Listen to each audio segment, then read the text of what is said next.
পবিত্র কুরবানির ঈদে অসংখ্য মানুষ ঢাকায় থাকেন, যাদের পক্ষে কোরবানি করা সম্ভব হয় না। আবার অনেকে আছেন যারা গ্রামে কোরবানি করছেন কিন্তু তারা ঢাকায় অবস্থান করছেন।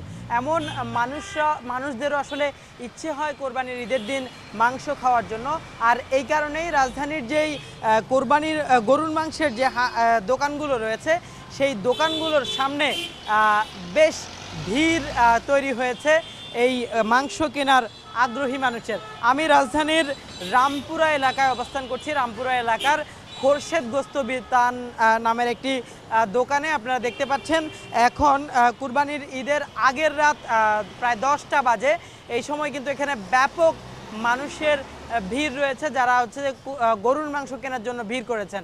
এখানে কিন্তু একটু পরপরই গরু জবাই করা হচ্ছে আমরা দেখছি, এবং প্রত্যেকে কিন্তু মাংস কিনে নিয়ে যাচ্ছেন। দর্শক, আমরা সামনে থেকে এই চিত্রটি দেখাচ্ছি না, কেননা যারা এখানে মাংস কিনছেন অনেকেই কুরবানি দেওয়ার অনেকের সক্ষমতা নেই, এবং বা অনেকে এটি তাদের আসলে ব্যক্তিগত গোপনীয়তার বিষয়, যার কারণে আমরা তাদেরকে ব্যক্তিগতভাবে কারো মুখ দেখাতে চাচ্ছি না বলে দর্শক আমরা সামনে যাচ্ছি না। তবে আমরা আপনাদেরকে যেমনটি দেখানোর চেষ্টা করছি আসলে যেই রাজধানীতে অসংখ্য মানুষ থাকেন, যারা আসলে চেয়েও যেমন নিতে পারেন না, আবার কুরবানিও দিতে পারেন না, অথবা তারা গ্রামে কুরবানি দিচ্ছেন, ঢাকায় অবস্থান করছেন। এই সকল মানুষরাও কিন্তু আগামীকালকে কুরবানির দিন যেন কুরবানির মাংস খেতে পারেন সেই জন্য তারা এই মাংস কিনছেন। এবং এই মুহূর্তে এই দোকানটিতে 800 টাকা কেজি মূল্যে মাংস বিক্রি হচ্ছে, আমরা এমনটি দেখতে পাচ্ছি, এবং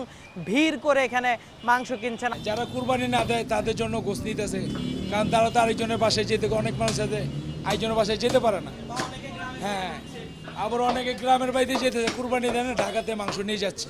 এটাই আর কি, তার জন্য বেশি কিন্তু একটু বেশি। সব জায়গায় দাম বেশি, কিন্তু আমরা আগের দামে 800 টাকায় বিক্রি করতেছি, কারণ আমাদের লাভের চিন্তা না, লাভ কম, সেল বেশি।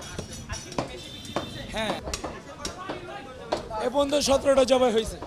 আমরা এখানে যারা কিনতে এসেছেন তার মধ্যে নিম্ন আয়ের মানুষ, যেমন রিক্সা চালক যেমন দেখছি, একই সঙ্গে মধ্যম আয়ের মানুষদেরকেও দেখছি। কিছুটা দেখতে আসলে বেশভূষা বেশ দেখে মনে হচ্ছে তারা বেশ সামাজিকভাবে মোটামুটি সম্মানিত, কিন্তু তারা আসলে হয়তো কুরবানি কোনোভাবে দিতে পারছেন না বা গ্রামে দিচ্ছেন, এই কারণে তারা কিন্তু এখান থেকে মাংস কিনে নিয়ে যাচ্ছেন। এটি কিন্তু রাত 10:30টার চিত্র রাজধানীর রামপুর এলাকা। দর্শক, কুরবানির ঈদকে কেন্দ্র করে রাজধানীর মাংসের যেই দোকানগুলো রয়েছে, সবগুলো দোকানের সামনে কিন্তু এরকম ভিড় আমি লক্ষ্য করেছি।